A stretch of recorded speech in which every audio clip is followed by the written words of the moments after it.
Hey everyone, DisturbedShadow here, back to finish off my Trivium discography with their most recently released album, which came out about 2 years ago now, a little less than that.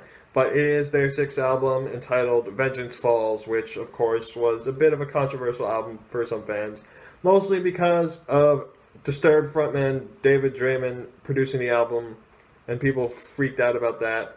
And I do have some things to say about that, so I just want to get into that first. A lot of people are complaining, they're saying that it sounded too disturbedy, which I think is crazy because this sounds very much like a Trivium album. And I don't really understand why people are making that connection. Like, David Draymond's producing the album, but he's not really influencing them that much in terms of changing their sound. Like, it still sounds very much like Trivium. The main complaint is people saying that Matt's voice sounds a lot like David Draymond's voice, and I think that is bullshit. There is some influence on his vocals. Like Matt said a lot in interviews and stuff that David really helped him improve his vocal techniques and really improve his range. And I do see a little tiny bit, just a tiny little bit of influence on his vocal style, but it still very much sounds like Matt Heafy, and there's no changing that. And I think that his range is very much improved on this record.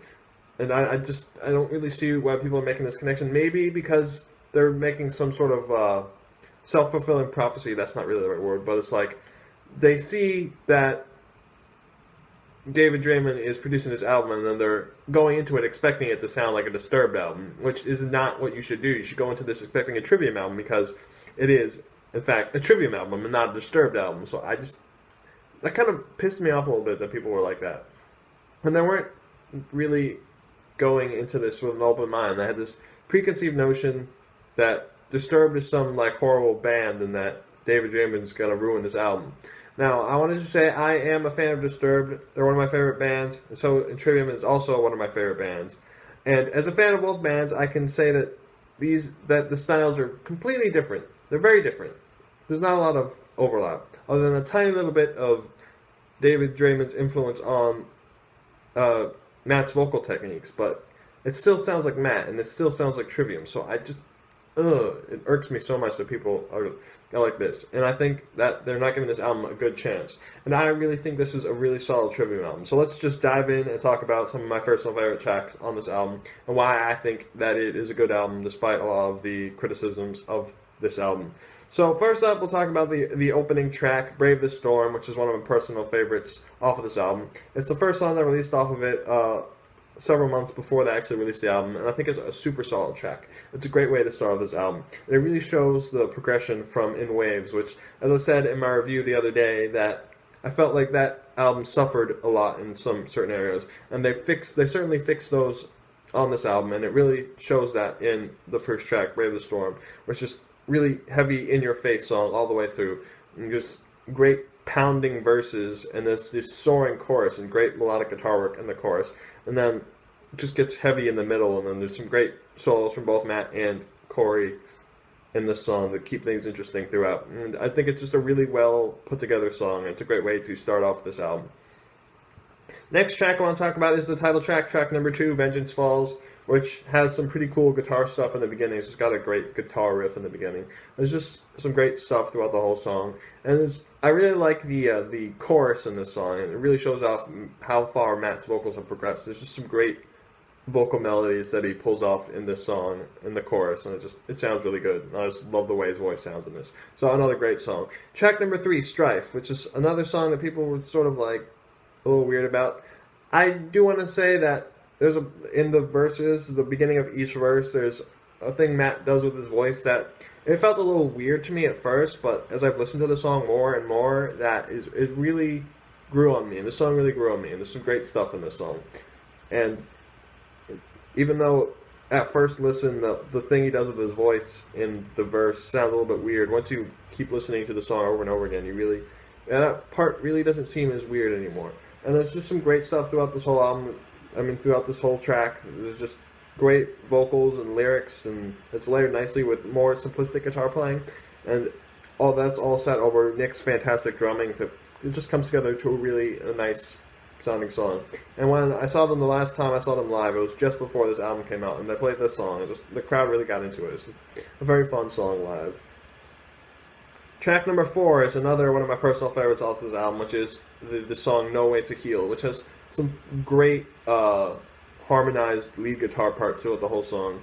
And it really shows off Matt's lower range, where he does more deep singing that he doesn't really do a lot on the previous albums, but he does that a lot more on this album. And this track in particular, there's some great stuff in the build up to the chorus. It just shows off his like powerful, low, deep sounding singing. So it's just a great change that really shows off that he can do more than what he's been doing on previous albums. So great stuff on the song. Plus the solo on the song is great. It's great harmonized parts and parts where the individual guitarists are doing different things. So it just comes together really nicely.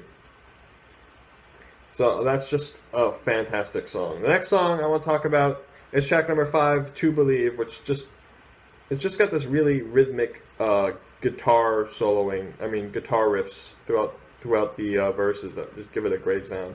And it's really powerful choruses that really get you into the song, and they're just really fun stuff to hear. It's just comes together really nicely. Next song I want to talk about briefly, track number 6, At the End of This War, which I just want to mention that there's a part where it starts off with an acoustic guitar and Matt's doing a more softer type of singing, which Trivium doesn't really do a whole lot of stuff like that, and I don't think they've actually done very many parts in any songs where it's just singing and acoustic guitar, so that was an interesting change of pace, so I just wanted to mention that. Next song I want to talk about is track number 7, Through Blood and Dirt and Bone. It just has a great sound to it. And there's some great vocal melodies and just really awesome guitar riffs throughout the whole song that really kept my interest. Next song I want to talk about, track number 8, Incineration, The Broken World. Just a really amazing song. It's just got some great stuff going on in it. It just comes together really nicely for this really great sounding song. This song has so many amazing guitar riffs just packed into it. There's so many great stuff happening on rhythm guitars, and there's jam-packed in here, and just fantastic riffs throughout the whole song. Plus, there's 3 solos, one from each member of the band who's not a drummer. Matt plays a solo, Corey plays a solo, and Paolo plays a bass solo. So, bringing back some of the stuff that we heard back on Shogun when he had in the song Torn Between Scylla and Charybdis, where he had those 2 bass solos. So he does some of the cool stuff, and it really shows up why he's one of my favorite bassists, because he throws in these bass solos, because why not? It's just really cool, and it's something that really sets this track apart from the other ones on the album. There's a great sound to it.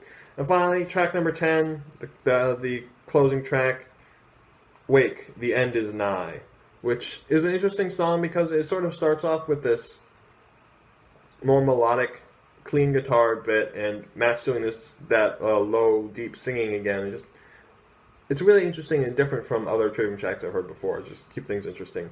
But it does get a tiny little bit repetitive towards the end, but it's just really great riffs and good vocal melodies that more than make up for that little bit of repetitiveness. So it just comes together for a very nice track and a great way to end this album.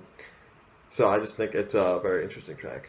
And I talked about all the tracks, but one, so maybe I'll just go and talk about that real quickly. Track number 8, Villainy Thrives, which is probably the least interesting song on the album, in my opinion, but it's still a very solid song. It's got great solos and great riffs and great singing and great drumming. It's just a really solid track, but there's nothing terribly interesting about it.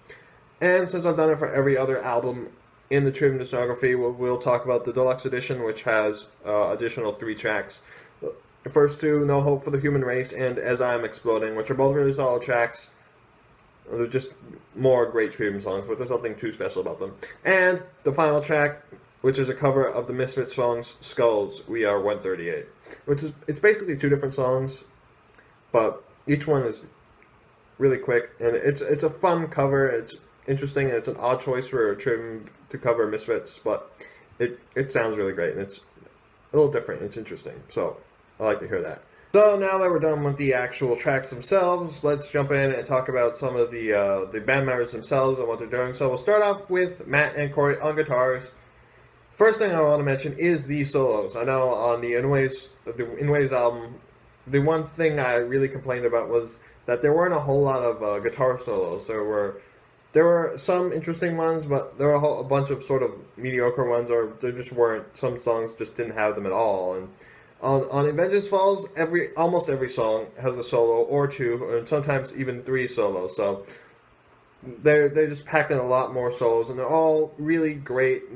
On In Waves, there were some awkward transitions into solos, but here every song transitions beautifully into the solos, and they're just great sounding, and they fit perfectly with the song, and they just have a great feel to them. So it's just it just comes together really nicely. And then on leads, there's a lot of great melodies throughout the whole album. Like on No Way to Heal, some great harmonized parts, and or on the title track, there's great, interesting sounding stuff. And then on rhythm guitars, there's lots of great riffs throughout the whole album, especially on songs like Incineration, The Broken World, where they just have all these fantastic riffs scattered throughout the whole song, and it just comes together really nicely, and just great sounding. Paolo on the bass.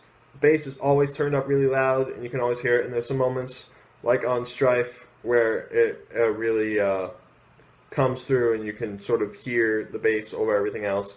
And Incineration, The Broken World, obviously, where he has his own solo, which is really awesome, and it just has a great sound to it.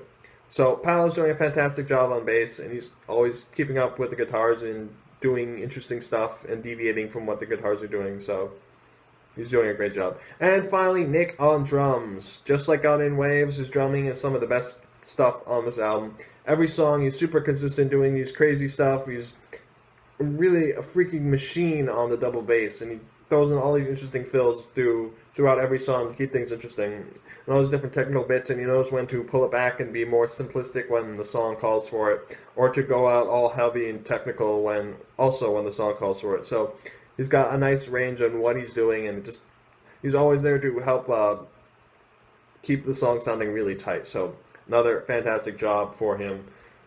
So the last thing I want to talk about is just the final wrap-up thoughts about the album. The first thing I want to mention is that I think this is a really, really, really tight-sounding album, where In Waves seemed a bit all over the place. This is really tight, really focused, and they really knew what the hell they were doing when they went into this. They had a really tight vision, and it really shows where there's not a whole lot of really long songs. They're all right about the 4 or 5 minute mark, and they have a really focused vision for each song, where the sound just sounds so tight and so focused. I keep repeating myself, but it's hard to explain exactly what I mean, but it sort of has that feel to it, unlike some of the other stuff that seem to be like, oh, let's try this, and let's try this, and let's try this. This is like, let's do this very specific thing, and we'll make it work perfectly on every track. And I think a lot of that comes from having David as a producer, sort of helping them to focus their vision and focus on a few key things they really want to focus on,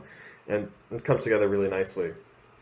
So I do want to say that I really enjoy this album, and I think it may, in fact, be my favorite Trivium album next to Shogun, which will forever be my favorite Trivium album, unless they do something absolutely spectacular in the next one, which I don't doubt, but I just don't think in my personal experience that it will be better than Shogun, because that album just has a special place in my heart, and I will always love that album to death. But Vengeance Falls is a very close second, because it's just a really amazing album, and you should definitely check it out. And don't listen to the haters that want to say that it's bad because David Darren produced it and it sounds almost a bit Disturbedy, because it really doesn't. It sounds like Trivium. It's a great Trivium album, and you should definitely check it out, because it is, in fact, one of their best albums. So definitely give this album a listen, and let me know what you think down in the comments. So to wrap up, if you enjoy this review and you want to see more of them, be sure to subscribe and like this video and all that stuff, yada yada. And of course, as always, I'm DisturbedShadow, and I will see you guys in the next video.